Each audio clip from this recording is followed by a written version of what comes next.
Bienvenidas y bienvenidos a Amor Original. Mi nombre es César Soto. Hoy estamos en el capítulo...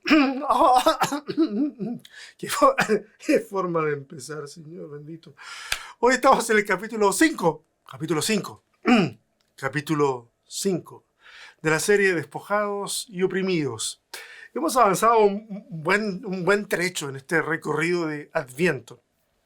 Hemos explorado aspectos de historias y también de personajes, tal vez como nunca lo habíamos hecho antes, por lo menos acá en Amor Original. Siempre conscientes, por lo menos yo siempre consciente de que algunos de los aspectos que yo trato pueden entusiasmar a algunos y a otros les pueden resultar molestos. Pero lo importante es que sea uno u otro caso, la intención de conversar la fe siempre esté presente, siempre esté ahí. Que no nos abandone, por favor. Antes de entrar al plano del sermón de hoy, o entrar de plano al sermón de hoy, quiero hacer una brevísima, pequeñísima reflexión. Mira, diciembre es un mes de mucho estrés. Muchos ciclos llegan a su fin y eso trae consigo mucha presión por alcanzar ciertas metas, cumplir ciertas expectativas, etc. Es diciembre. Y en relación a eso, yo quisiera decirte simplemente dos cosas. La primera es que yo sé que el instinto, para muchos de nosotros y muchas de nosotros, sé que el instinto es acelerar en estas últimas semanas del año para poder alcanzar esos objetivos que teníamos pensado alcanzar. Pero mucha de esa presión solo va a traer como resultado más estrés, más angustia y falta de paz. La verdad es que, seamos realistas, lo que no fuimos capaces de alcanzar con disciplina durante el año, difícilmente lo vamos a alcanzar con maniobras desesperadas. Aprendamos simplemente la lección e intentemos aplicar lo aprendido en los proyectos que vengan, lo que viene. Ahí sí podemos hacer una diferencia. Y esto me lleva al segundo punto. Al hacer los típicos balances de fin de año, no seas tan duro, no seas tan dura contigo. Yo conozco muy pocas personas que son capaces de llegar a fin de año con la absoluta satisfacción de haber hecho todo, de haber alcanzado todas las metas, de haber cumplido todas las expectativas. Y bueno, en realidad no conozco a nadie así. Mira, si hemos defraudado a alguien, porque probablemente sí lo hemos hecho, hablemos con esa persona y esperemos su comprensión. Incluso vayamos y pidamos perdón si fuese necesario. Seamos más realistas a la hora de ponernos objetivos. Y yo sé que todos queremos ser esa persona excepcional, porque yo sé que hay personas excepcionales que son capaces de ponerse objetivos inmensos, capaz de ponerse delante verdaderos imposibles y luchar y cumplirlos. Oye, es fantástico y todos queremos ser esa persona. Pero esa gente es excepcional y en su capacidad excepcional nos inspiran también a nosotros, pero no todos pueden ser así. El resto de nosotros debe hacer una profunda introspección y saber trazar con cuidado los objetivos, manteniendo muy bien los pies en la tierra. Mira, inspírate por los logros de esos seres excepcionales, pero no pierdan mucho tiempo en comparativas que pueden hacer que la frustración, incluso la envidia, se instalen en el corazón. Conócete a ti mismo, conócete a ti misma y proyecta tus objetivos con mesura, proyecta tus objetivos con inteligencia. ¿Ok? Era eso, no era más que eso. Una pequeñísima reflexión en este mes tan complicado del año. En fin, la entrega de hoy nos lleva de regreso al pesebre. Hoy vamos a hablar de los pastores del campo que escucharon el canto de los ángeles. Así que el capítulo de hoy lo he titulado Marginados. El relato de los pastores es uno que encontramos solamente en el Evangelio de Lucas, así que no es necesario que hagamos algún tipo de contraste entre las distintas narraciones de los evangelios.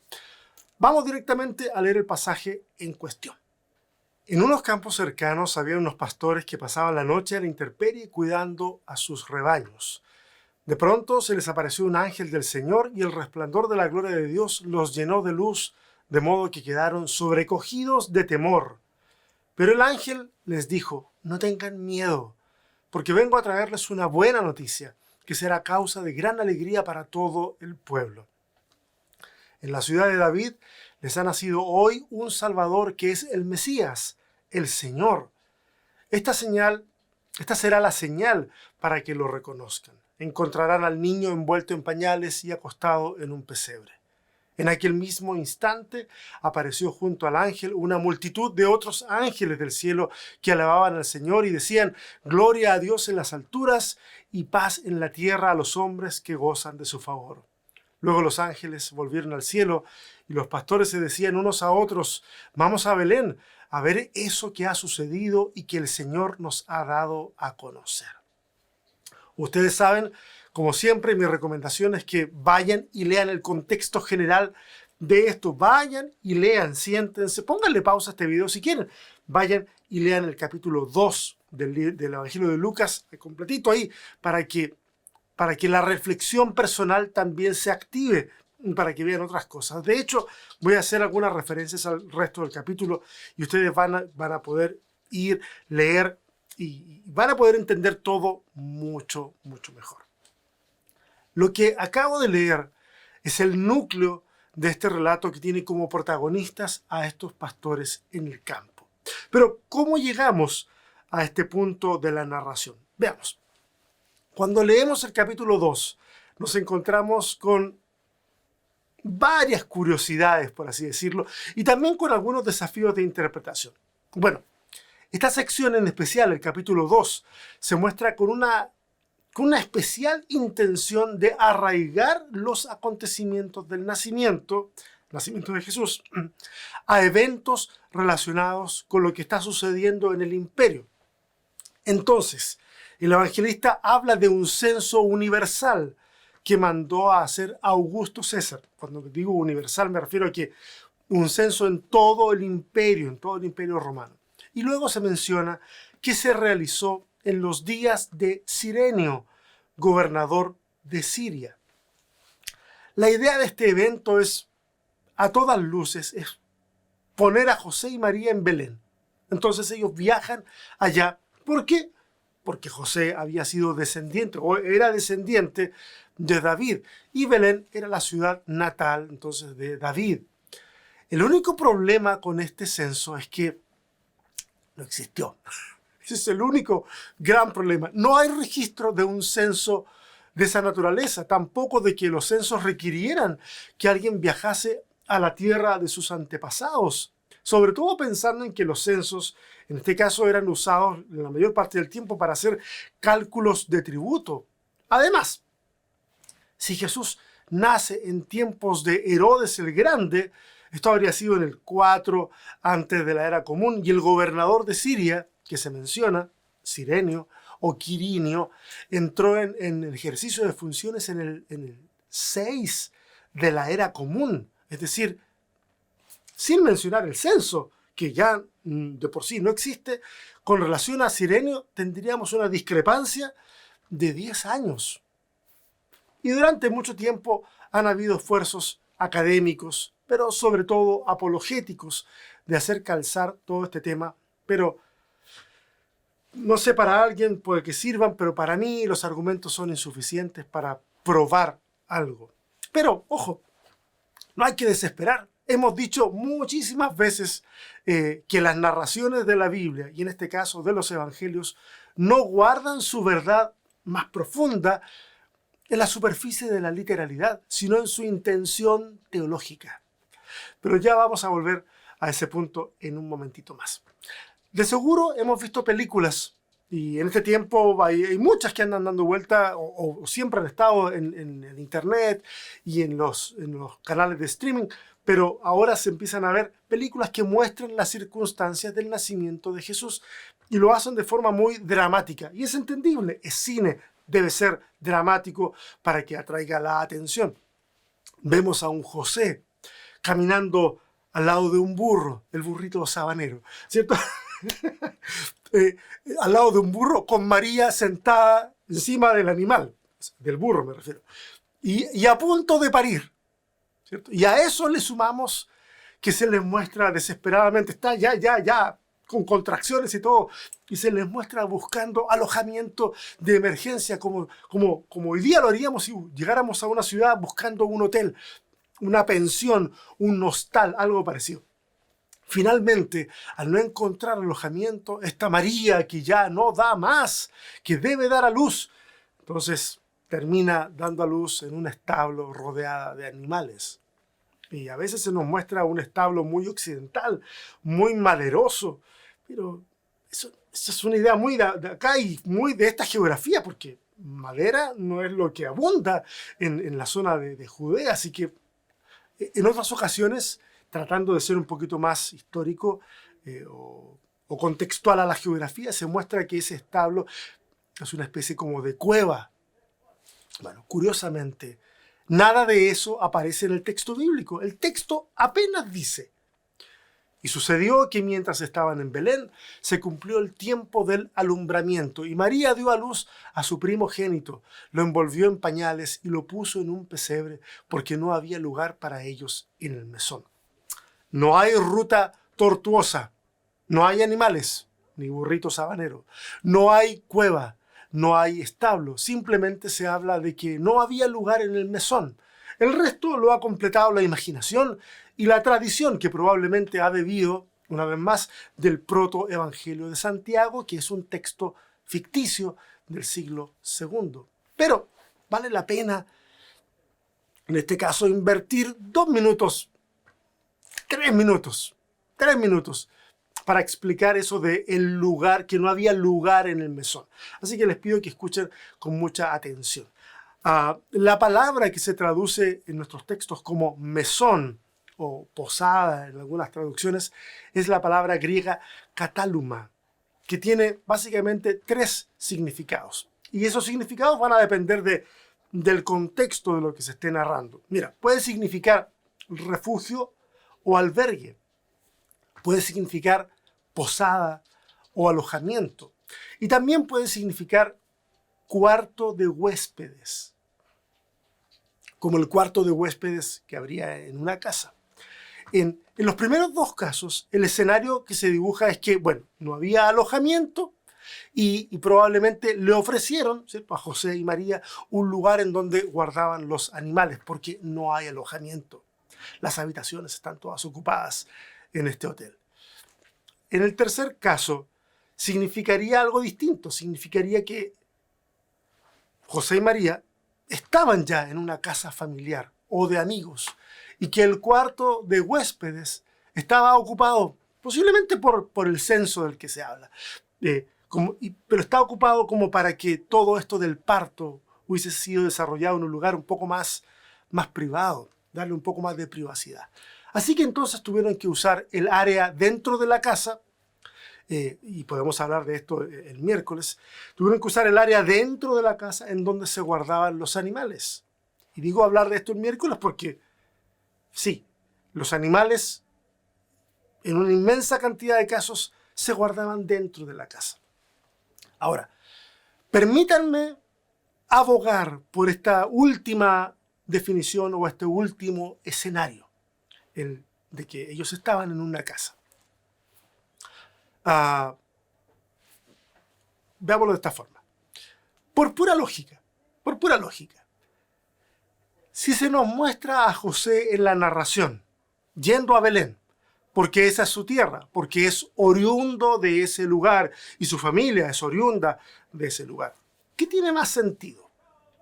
¿Que llegara a Belén en búsqueda de un alojamiento tipo posada? ¿O que, apelando al elevado sentido de hospitalidad de la cultura oriental y a la condición en la que va su esposa, en realidad fuera a la casa de sus parientes o amigos? Piénsalo, piénsalo.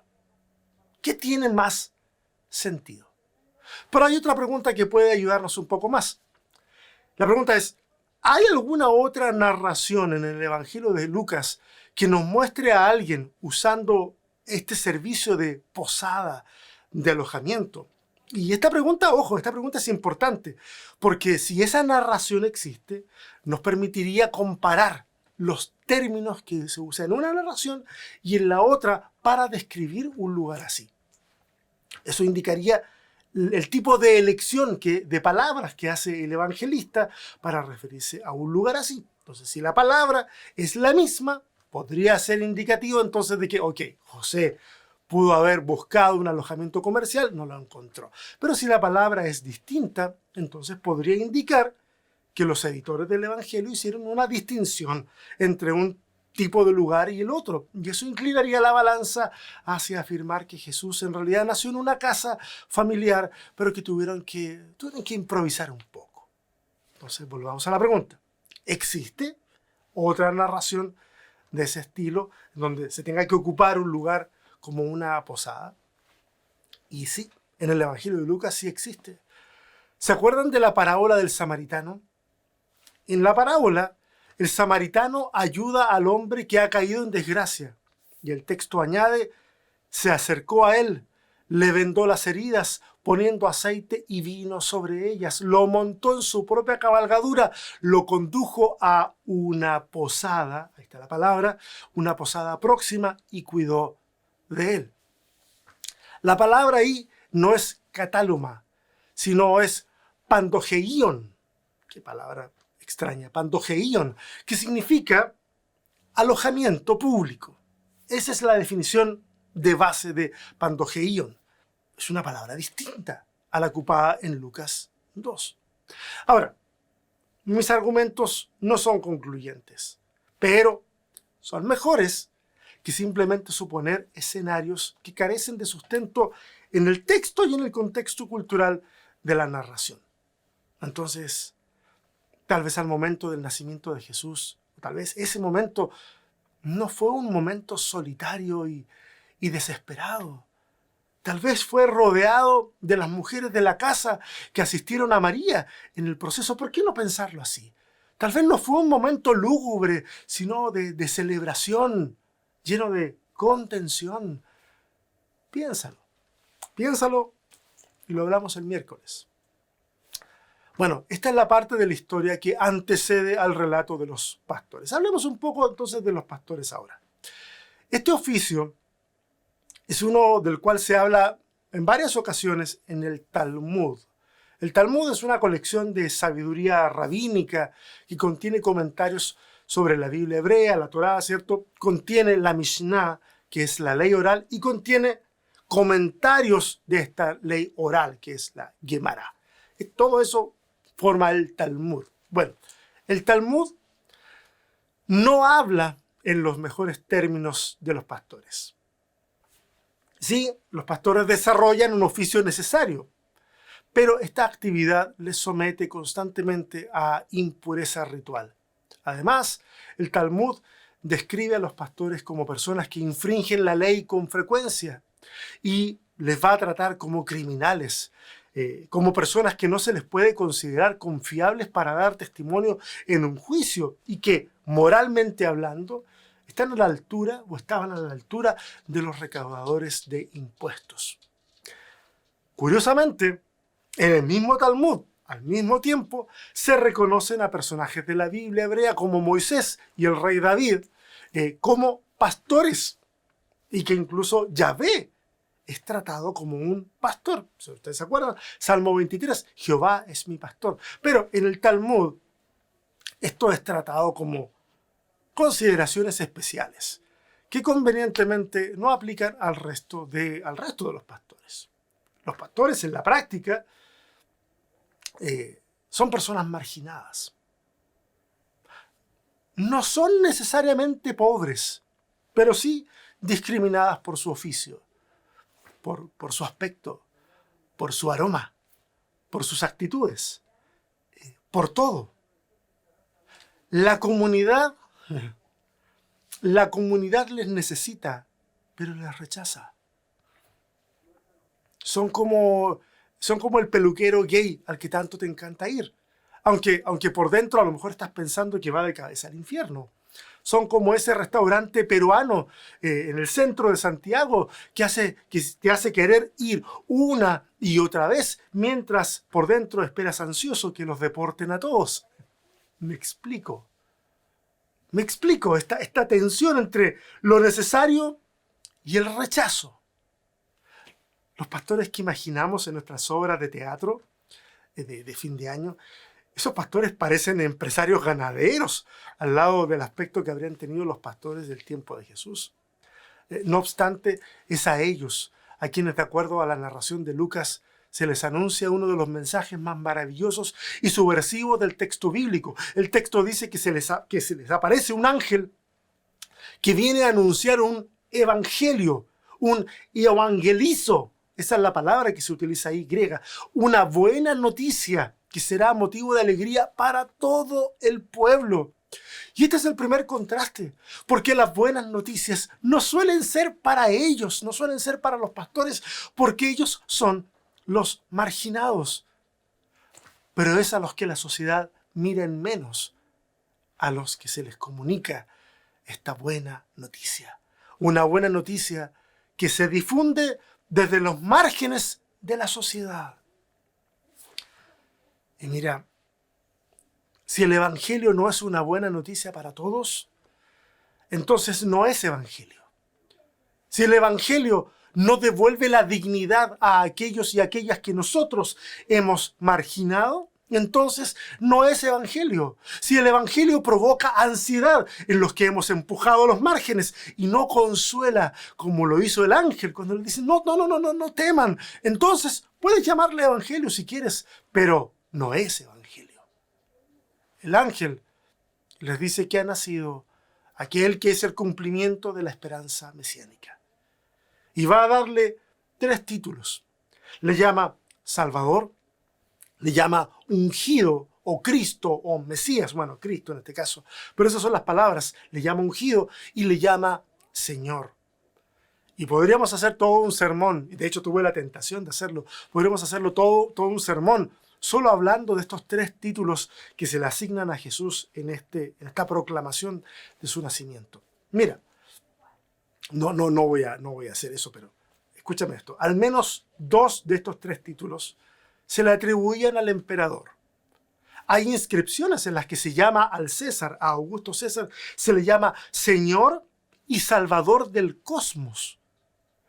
Y el Evangelio dice que esos títulos ahora son patrimonio del Mesías, lo que constituye esta proclama en una proclama antiimperial.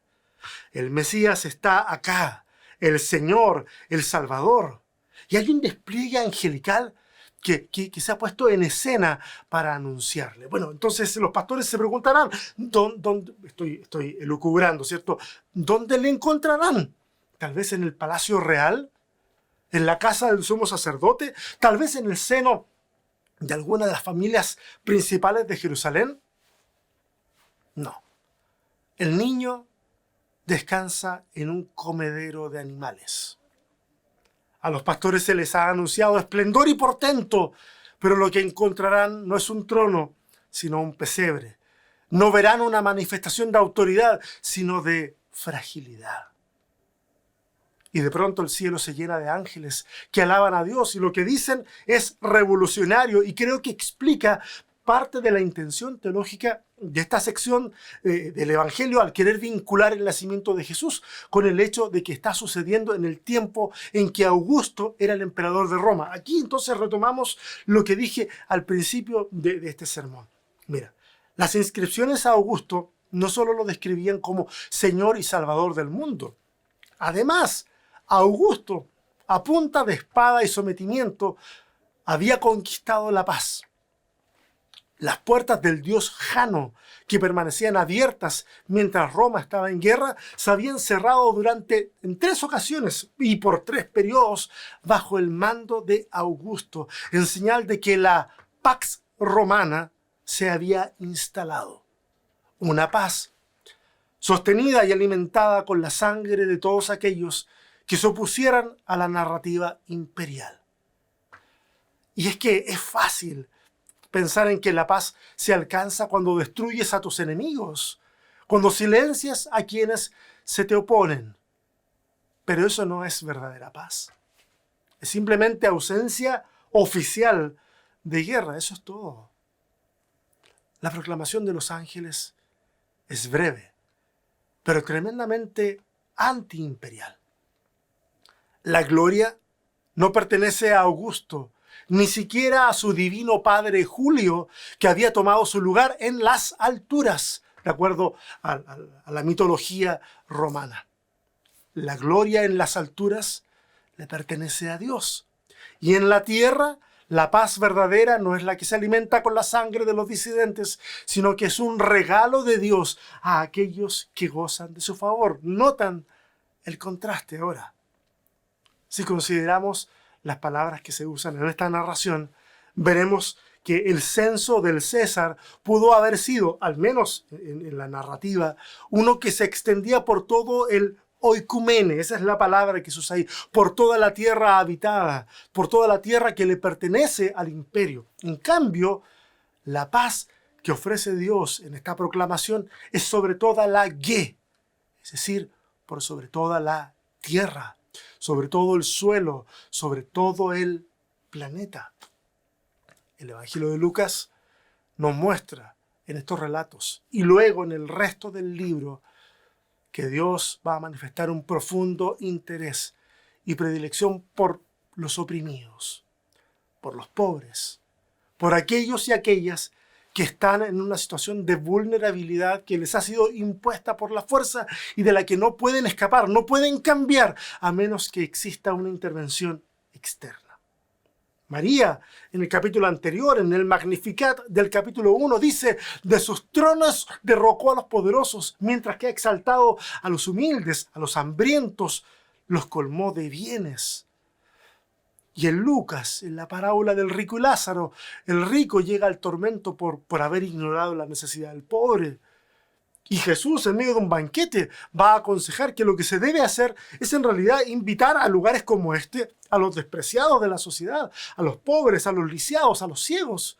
Y cuando Jesús se sienta luego en la mesa de Zaqueo, y Zaqueo se arrepiente de sus pecados, el acto reflejo es prometer que dará la mitad de lo que tiene a los pobres. Entonces yo me pregunto, ¿en qué momento nos enamoramos tanto del poder? ¿En qué momento comenzamos a segregar a personas por su condición social, educacional, sus habilidades, su orientación sexual? ¿En qué momento? ¿En qué momento el Evangelio se convirtió en una proclamación grandilocuente en la que no se nos está permitido mostrar fragilidad, mucho menos algún tipo de vulnerabilidad? No. ¿En qué momento? Somos conocidos como Iglesia de Cristo por ser aquellos y aquellas que trabajamos por la justicia, por la igualdad, por las oportunidades para todas y todos, a fin de que no existan más marginados. ¿Somos conocidos por eso? Por trabajar en ese sentido, a fin de que nadie sienta que la única alternativa de sobrevivir es aceptarse como marginado, agachar la cabeza y simplemente esperar las migajas que caen de la mesa. ¿Se nos conoce por luchar por ese tipo de causa? ¿En qué momento se volvió más importante renovar las tecnologías de nuestros sistemas que saciar el hambre del hambriento, la sed del sediento, vestir al desnudo, ser compañía al enfermo, visitar a los que están privados de libertad? ¿En qué momento?